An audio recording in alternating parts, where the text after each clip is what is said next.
Muy buenos días, Señor. Gracias, muchas gracias por aguardar por nosotros, aguardándonos, pero también alentándonos. Es más, una evidencia de la cercanía a ti es percibir ese anhelo, esa voluntad firme tuya de que nosotros nos acerquemos. Buscarte a ti, Señor, es también aprender a percibir que tú a nosotros nos buscaste primero. Es más, nuestra salvación, el resultado es que tú te acercaste de tal manera, Señor, que te hiciste humano, que te encarnaste. Qué más cercanía del Dios de los cielos que hacerse hombre, hijo de Dios, por la voluntad del Padre, para que fortaleció y lleno del Espíritu Santo, pudieras mostrar no solo la humildad tuya al acercarte, sino también la santidad que te acompañaba en todo momento para aprender de ti a ser humildes y santos. Pero también el amor que tú quieres que ahora nosotros tengamos, porque el buen pastor da su vida por las ovejas. Y eso tú lo dijiste y lo cumpliste. Diste su vida, tu vida por nosotros, tus ovejas, para vencer al depredador, al lobo, vencer a la muerte misma, porque la muerte misma, el enemigo ese tan terrible y tan temible, tú lo venciste en la cruz y será echado al lago de fuego, será echado junto al Hades. Ya no habrá depósito para los muertos que creen en Cristo en el Hades, sino más bien en la eternidad contigo. Señor, gracias, muchas gracias por esta palabra con la que hoy nos sigues mostrando, que muy bien quieres que estemos cerca de ti, pero al mismo tiempo que estemos andando bien, conociéndote, entendiéndote, disfrutándote y siendo fortalecidos por ti, siendo enriquecidos por tu espíritu. Señor, hoy te damos gracias por la palabra con que nos bendices y por eso te damos gracias también por ser inmerecidamente receptores de tu palabra, porque no merecemos tan precioso tesoro, pero por eso nos limpiaste con tu palabra y tu espíritu para cada día ser mejor tierra para tu palabra, que es la semilla que tú quieres, que teniendo corazón recto y bueno, dé mucho fruto, buen fruto, abundante fruto. Señor, gracias por las palabras que tienes para nosotros hoy en nombre de Jesús. Amén. Muy bien, hoy recordemos, vamos a ubicarnos en los eventos que se conmemoran en esta semana y los efectos que tuvieron estos eventos. Uno de los efectos evidentes de lo que ocurrió fue en el corazón de las personas la incomprensión. No vamos a decir que todos sabían. El único que comprendía, bueno, muchos sabían más, solamente uno comprendió completamente lo que estaba ocurriendo. El único ser humano fue Dios encarnado. De ahí nadie podía comprender lo que estaban viviendo. O sea, ¿qué estaba ocurriendo? Se volvió esto caótico. Y el caos a nosotros nos hace perder el control, pero a veces también olvidar que Dios tiene el control de las cosas. Grave es que perdamos el control de las situaciones, pero más grave es pensar o sentir, porque digo, no, yo no pienso, sí, pero tus sentimientos son evidencia de lo que piensas. Sentir que Dios no tiene el control de las cosas. La palabra de hoy se titula Dios tiene el mundo en sus manos. Y eso no lo podían comprender los discípulos que se dispersaron en el Getsemaní, saliendo del Getsemaní y el Señor Jesucristo siendo arrestado. Ellos cayeron en una desesperación, en un temor que no fue momentáneo y después corrieron detrás de él. De hecho, no corrieron detrás de él. De hecho, de hecho, que solo Juan estuvo al pie de la cruz. Y tan de hecho que después Jesús mismo resucitado fue por ellos a restaurarlos en la fe y mostrándoles su misericordia ante el hecho de que habían caído en descontrol y también, ¿por qué no? Claro, asumido que todo lo que estaba en las manos del Señor se había salido de control. Pero el Señor sí tiene control de las cosas. En Salmo 95, del 3 al 5, vamos a buscar en el Salmo 95, inicialmente, cuánta advertencia hay de parte del Señor y cuánto quiere que nosotros, conforme a esa advertencia, no caigamos en el efecto negativo del caos. Y esto ubiquémoslo porque hay situaciones que tal vez ahora mismo son muy caóticas en nuestra vida. Sigamos orando por nuestra hermana Margarita, que recordemos, hoy quiero comunicar con ella, que está viviendo momentos difíciles por su salud, por la operación que de repente cuando todo iba bien resulta que no iba a ser. Pero también puede ser que nosotros estemos viviendo otras situaciones. Ubiquémonos no solamente en la situación de la hermana, por supuesto, sino también en la situación nuestra. Que estaba bien, estaba planeado, había cosas que ya teníamos planeado y de repente se están cayendo. Cosas que teníamos planeadas. Cosas que iban caminando y tropezar. Procesos de familiares de nosotros que parecían que por fin andaban conforme a la palabra y ya no, se detuvieron o se desviaron. Y ese caos a nosotros nos da desazón, desesperación. Pero al mismo tiempo nos puede llevar al error de pensar que el Señor no está manejando la situación. Pero Salmo 95, del 3 al 5, nos dice lo contrario. Porque dice así, porque Jehová es Dios grande y Rey grande sobre todos los dioses. Porque en su mano están las profundidades de la tierra y las alturas de los montes son suyas. Suyo también el mar, pues él lo hizo, y sus manos formaron la tierra seca. ¿Y qué tiene que ver con esto con nuestras vidas? Que nuestras vidas están en las manos del Señor. Y si el Señor, que es Rey grande sobre todos los dioses en minúscula, sobre todos esos ídolos que nosotros levantamos, que nos levantamos nosotros mismos, nos enseñaron a adorar, a bendecir, a rendirnos delante de ellos, el Dios dinero, por ejemplo. Sobre todas estas cosas, Dios es el Rey. Pero si nuestra vida está en sus manos y nosotros creemos que Él no puede con ella, estamos equivocados porque resulta que en su mano están la profundidad de la tierra y la altura de los montes son suyas. O sea, no hay nada que no quepa. Vamos a verlo de esta manera. No hay nada que no quepa en las manos del Señor. Y no hay nada que supere su sabiduría. Ahora, en ese sentido, recordemos que esto no hace su propiedad. Porque si todo lo que está en su mano es de Él, es de su propiedad. Y como somos de su propiedad, Él tiene autoridad sobre nosotros. No solamente sobre quienes nos rodean, porque este punto también es muy interesante. A veces nosotros queremos que Dios tenga autoridad sobre las cosas que nos rodean, sobre las otras personas. Señor, determina, ordénale a esas personas. Pero hay una autoridad que Él tiene sobre nosotros y a veces ahí nosotros escapamos porque le entregamos al Señor todas las situaciones, pero no nuestro corazón. Y le decimos, Señor, toma el control de todas mis situaciones, pero sigo un descontrol emocional, una crisis de fe. Pero el versículo 7 de Salmo 95 nos dice que somos suyos, que Él tiene propiedad, cuidado, provisión, pero también instrucción para nosotros. Y cuidado, porque también ese es el error. A veces queremos provisión, protección, pero descuidamos la guía, siendo propiedad de Él y que Él a nosotros nos trata como eso, como ovejas de su prado. Dice el versículo 7 de Salmo 95, porque Él es nuestro Dios. Nosotros, el pueblo de su prado, y ovejas de su mano.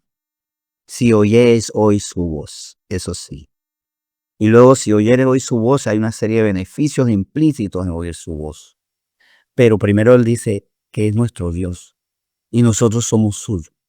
Pero es muy importante oír su voz. Y aquí enfatizo, cuidado que a veces en oración le entregamos el control de las otras personas.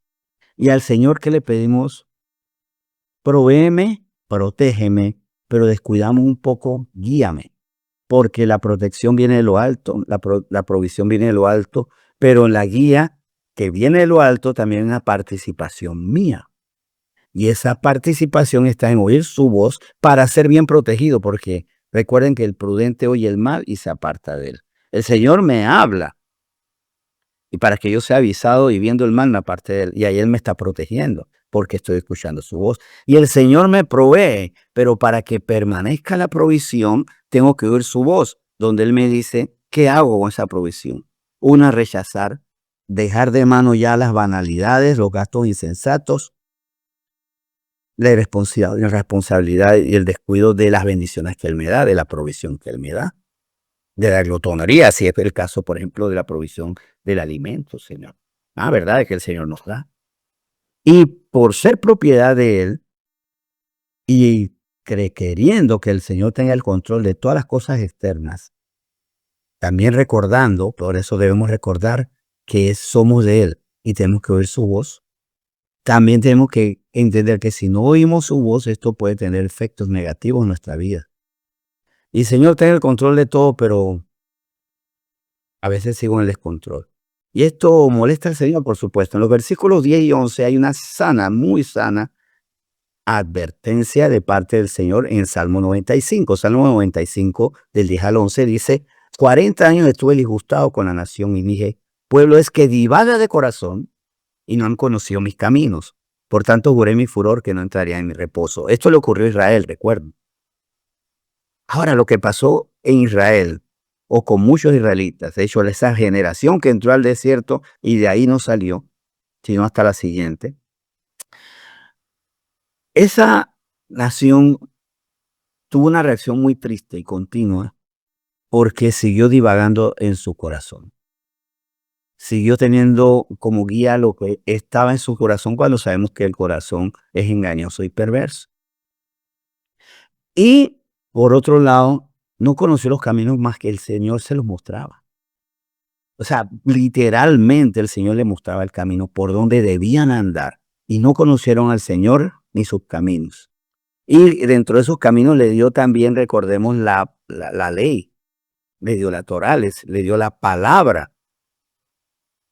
O sea que no solamente les enseñó a caminar en el desierto, sino caminar santamente en el desierto con, con principios, con una ley moral. ¿Y qué ocurre cuando esto pasa? Que el Señor, teniendo el mundo en sus manos, nos puede sacar de muchos planes que Él tiene, como aquí donde Él dijo, no entrarían en mi reposo. En Isaías 45:9, esto va más allá. Va mucho más allá porque ya el Señor dice que Él se puede disgustar con nosotros. Qué pena, pero Él se puede disgustar con nosotros. No es lo que queremos. Y sobre todas las cosas, Él no quiere que nos disgustarse con nosotros, porque nos ama. Y quien ama, y aquí los que aman, saben lo triste que es tener que entrar en disgusto, en molestia con esos seres amados. ¿Cuánto nos duele tener que disgustarnos con nuestros hijos? Porque lo hacemos, nos disgustamos porque sabiendo lo correcto, ellos hacen lo incorrecto. Y eso nos frustra, nos duele, sobre todo nos duele por ellos. Más cuando el Señor siempre, siempre da el clavo. Porque nosotros nos podemos equivocar como padres, más Dios jamás. En Isaías 45, versículo 9, dice el Señor, hay el que pleitea con su hacedor, el tiesto con los tiestos de la tierra. Dirá el barro al que lo labra, ¿qué haces, oh tu obra? ¿No tienes manos? No tiene manos, perdón. Aquí el Señor es enfático en decir, cuidado, que estás cuestionando. ¿Quieres que en mis manos esté el enemigo, el amigo, el trabajo, el bienestar, también el malestar posible que quede en tus manos para que no me toque? Quiero que todo lo que está a mi alrededor esté en tus manos, pero estoy pleiteando contigo, lo que hace que yo me salga de tus manos y que cuestione tu obra. Por eso el Señor tiene el mundo en sus manos, pero de las manos del Señor yo me puedo salir. Y por eso el Señor puede decir, así no puedes entrar en el reposo, en el descanso. De hecho, si no me arrepiento y no me convierto, no voy a entrar en el máximo y mayor reposo que pueda haber, el ejemplar, el perfecto, la salvación. Y es que el Señor, dentro de todo, ¿por qué tiene esos planes? Porque nos ha visto así pequeños, insignificantes, menospreciados, pero en Salmo 138:8 vemos algo muy interesante. recordando mientras que buscan Salmo 138:8, aquella meditación que creo que se la compartí a todos de las redes sociales, de que Dios conoce nuestros pecados, pero nos llama por nuestro nombre. Y el enemigo, Satanás, conoce nuestro nombre, pero nos llama por nuestros pecados. Porque el Señor nos ve a nosotros todavía como útiles y no nos descarta por nuestros pecados. Él lo que sí quiere es que los desechemos, para que esos pecados no nos limiten, no nos aten, no nos hagan esclavos de ellos, para que no sean motivo de tropiezo nuestro y tropiezo de los demás que nos ven pecar y nos imitan. O cuestionan nuestro cristianismo porque mira, ¿y eso qué es cristiano? En Salmo 138:8 vemos que el Señor, viendo nuestros pecados, nos llama por nuestro nombre. Nos sigue llamando por nuestro nombre.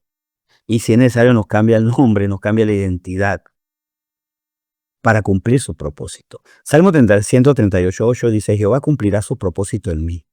Tu misericordia, oh Jehová, es para siempre. No se desampares la obra de tus manos.